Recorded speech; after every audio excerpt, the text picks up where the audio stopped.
કુંભાણી કે જે કોંગ્રેસની પસંદગી હતી એમનું ફોર્મ રદ થયું અને કોંગ્રેસ ત્યાં સીધી રીતે ચૂંટણી ના લડી શકી, એમની ઉપર કઈ કાર્યવાહી કઈ રીતે લેવામાં આવી?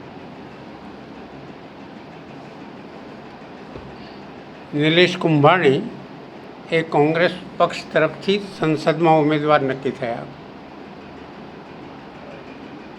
ઉમેદવાર જ્યારે ફોર્મ ભરે છે ત્યારે વધુમાં વધુ 4 ફોર્મ ભરવાના હોય છે. એમાં ટેકેદારો એ નક્કી કરે છે, પક્ષની સાથે પરામર્શ પણ કરે છે. ડમી પણ આજ સુધી સ્થાનિક કક્ષાએ ડમી નક્કી થયેલા છે. સુરતનો જે આખો એપિસોડ થયો એ બહુ દુઃખદ એપિસોડ છે. નિલેશ કુંભાણીએ જે કર્યું એ કોઈ પણ સંજોગોમાં પક્ષમાં એવી ગેરશિસ્ત ચલાવી શકાય નહીં. એટલે શિસ્ત સમિતિએ આ પ્રશ્ન માટે એક મિટિંગ કરી. નિલેશ કુંભાણીને પણ પોતાની રજૂઆત કરવા માટે આપણે જાણ કરી, પણ એ ક્યાં છે, કેવી રીતે છે, એમને કેવી રીતે ખબર પડે, એ કંઈ વર્કઆઉટ થયું નહીં. એટલે શિસ્ત સમિતિએ આના ઉપર ચારેય બાજુની ખૂબ વિચારણા કર્યા પછી જે ડિસિઝન લીધું છે એ એવું લીધું છે કે નિલેશ કુંભાણી સંસદ કક્ષાની જ્યારે ચૂંટણી લડતા હોય અને એમના ટેકેદારો એમના ફોર્મમાં સહી કરેલી એમ કે આ સહી અમારી નથી, એ તો મેં આટલા બધા વર્ષોમાં પહેલી વખત સાંભળ્યું. એ બધું અશક્ય છે. એટલા માટે અશક્ય છે કે ટેકેદાર જ્યારે સહી કરે છે ત્યારે ઉમેદવારની હાજરીમાં એને ફોર્મમાં સહી કરી છે. એ ફોર્મની રજૂઆત થઈ ત્યારે ટેકો કરનાર ઉમેદવારે ત્યાં ઉપસ્થિત રહેવું જોઈએ, એ ન રહ્યા. એટલે આખો જે બનાવ બન્યો છે એ શંકાશીલ બનાવ છે. એમ કહી શકાય કે અગાઉથી ગોઠવેલી કોઈ રચના પ્રમાણે કોઈ એપિસોડ તૈયાર થાય એ રીતે આખું નાટ્યાત્મક પ્રક્રિયા લાગે છે. અને ભવિષ્ય એવું પણ લાગે છે કે જ્યારે ચારેય ફોર્મમાં આ સહી મારી નથી એવો જ્યારે એફિડેવિટ કરીને આપી છે ત્યારે એક જ જગ્યાએ એફિડેવિટ થઈ છે ચારેયની. એનો અર્થ એ કે રસ લઈને બીજાઓ મારફતે આ ગોઠવાયેલું કાવતરું છે. અને એમાં ભાજપ સાથે નિલેશ કુંભાણી ભરેલા હોય એવું એક અનુમાન કરી શકાય એવી સ્થિતિ છે. સુરતની પ્રજા પોતાનો વોટ આપવા માટે થનગનતી હોય તે સંજોગોમાં નવા યુવાનો જે પહેલી વખત આપવાના છે વોટ, એનો જે ઉમળકો છે, એનો થનગનાટ છે, એવા સંજોગોમાં એક ઉમેદવાર પોતાનું ઉમેદવારી પત્ર પાછું રદ થાય એનું અને એના ટેકેદારો સહી પાછી ખેંચી લે, મને લાગે છે કે આ અસંબંધ છે. મેં તો 40 વર્ષમાં કોઈ દિવસ આવું બનેલું જોયું નથી, રાજકારણમાં સક્રિય હોવા છતાં.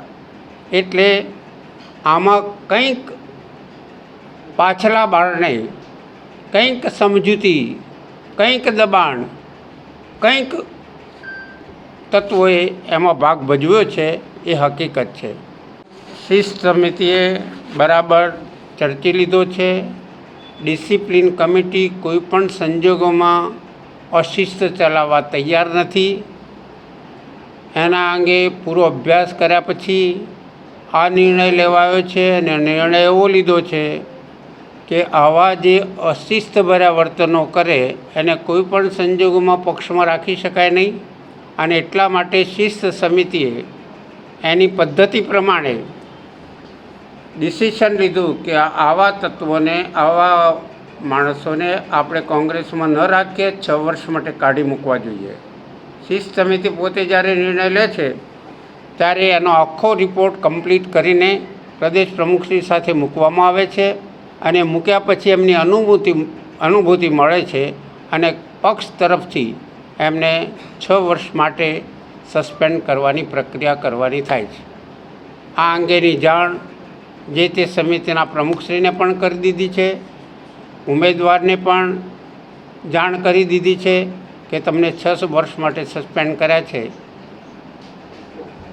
જે રીતે સમગ્ર રાજ્યમાં લોકસભાની અંદર ગુજરાતમાં મતદાતાઓના મિજાજ ભાજપાના નેતાઓને ઠેર ઠેર એનો પરચો મળી રહ્યો છે। મોંઘવારીને બેરોજગારીથી પ્રજા ત્રસ્ત છે અને ભાજપાના નેતાઓ મસ્ત છે, ત્યારે જનતાએ નક્કી કરી લીધું છે કે ભાજપા ભગાવો, દેશ બચાવો। તેવા સંજોગોમાં ભાજપાના એક પછી એક નેતાઓ વાણીવિલાસ કરીને પોતે સમાચાર માધ્યમોમાં ચમકવા માટે જાહેર નિવેદનો કરી રહ્યા છે, એલફેલ નિવેદનો કરીને પોતાની હાજરી પુરાવે છે કે અમે પક્ષમાં સક્રિય છીએ।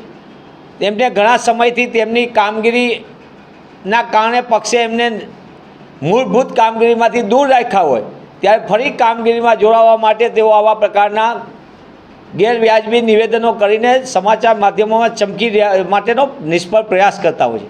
તેવા સંજોગોમાં જીતુભાઈ વાઘાણી અને ભાજપાવાળા નિરાધાર આક્ષેપો કરી જનતાના મિજાજને એ પરચાથી બચવા માટે એનકેન પ્રકારે પ્રયત્ન કરી રહ્યા છે। જો કોઈ અન્ય દેશના લોકો કે બીજા લોકો કામ કરતા હોય તો ભારત સરકાર તમારી છે, દેશનું તંત્ર કેવું પોલું છે। શું તમે મોદી સરકારની કામગીરી ઉપર પ્રશ્નાર્થ ઊભો કરો છો કે આ દેશની અંદર બીજા દખલગીરી કરે છે? જીતુભાઈએ કરેલા નિવેદનમાં એ કોને, ગુજરાતની સરકારને બબૂચકો કહેવા માગે છે કે કેન્દ્રની સરકારને કહેવા માગે છે? જીતુભાઈની વાત તો એવી છે કે પોતે જ મંત્રીમંડળમાં નીકળી ગયા એટલે બબૂચકો રહી ગયા છે એવી વાત કહેવા માગે છે। મને એવું લાગે છે કે જીતુભાઈને દુખે છે પેટને, કૂટે છે માથું।